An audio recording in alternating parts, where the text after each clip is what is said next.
ನಮ್ಮ ಭಾರತದ ಕ್ಷಾತ್ರ ಪರಂಪರೆಯ ಒಂದು ಹಿರಿಮೆ ಇದೆ. ನಾವು ಭಗವಂತನನ್ನು ಸದಾಕಾಲವೂ ಬೇಡುತ್ತೇವೆ.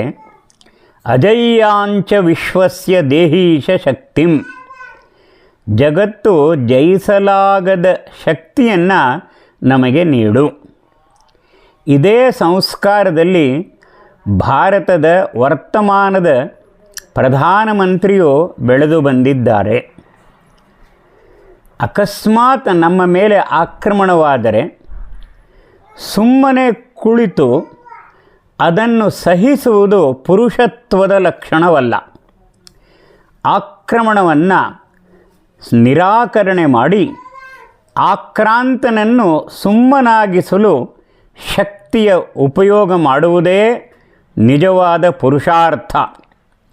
ಈ ಹಿನ್ನೆಲೆಯಲ್ಲಿ ನಮ್ಮನ್ನು ಕಾಲ್ಕೆರೆದು ಕಾಡಿಸುತ್ತಲೇ ಇದ್ದ ನಮ್ಮ ನೆರೆ ಆದರೆ ಹೊರೆಯಾಗಿರುವ ಪಾಕಿಸ್ತಾನಕ್ಕೆ ಭಾರತದ ಈ ಕ್ಷಾತ್ರ ಪರಂಪರೆಯ ಸಂಪೂರ್ಣ ಪರಿಚಯ ಮಾಡಿದಂತಹ ಯುದ್ಧವೇ ಆಪರೇಷನ್ ಸಿಂಧೂರ.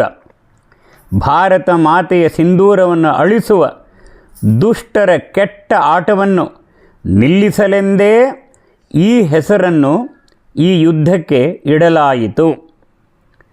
ಈ ಭಾವವನ್ನು ಕವಿ ತನ್ನ ಕವಿತೆಯಲ್ಲಿ ಸಮರ್ಥವಾಗಿ ಬಿಂಬಿಸಿದ್ದಾರೆ. ಇದುವರೆಗೂ ಪೆಟ್ಟು ತಿಂದು ಸುಮ್ಮನೆ ಕುಳಿತಿರುತ್ತಿದ್ದ ಇಂಡಿಯಾ ದಟ್ ಈಸ್ ಭಾರತ್ ಈಗ ಬದಲಾಗಿದೆ. ಅದೀಗ ಸ್ವಾಭಿಮಾನಿ ಸಮರ್ಥ ಭಾರತವಾಗಿ ಎದ್ದು ನಿಂತಿದೆ.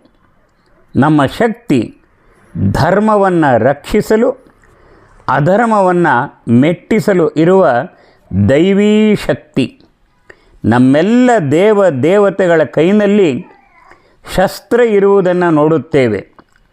ಒಂದು ಕೈನಲ್ಲಿ ಶಸ್ತ್ರ ಇದ್ದರೆ ಇನ್ನೊಂದು ಕೈ ಅಭಯವನ್ನು ನೀಡುವಂತಹ ಅಭಯ ಹಸ್ತವಾಗಿರುತ್ತದೆ. ಇಂಥ ಶಕ್ತಿಯ ಆವಾಹನೆಯನ್ನು ಭಾರತ ಮಾತೆಯ ನಾವೆಲ್ಲ ಮಕ್ಕಳು ಮಾಡುತ್ತಲೇ ಇರೋಣ.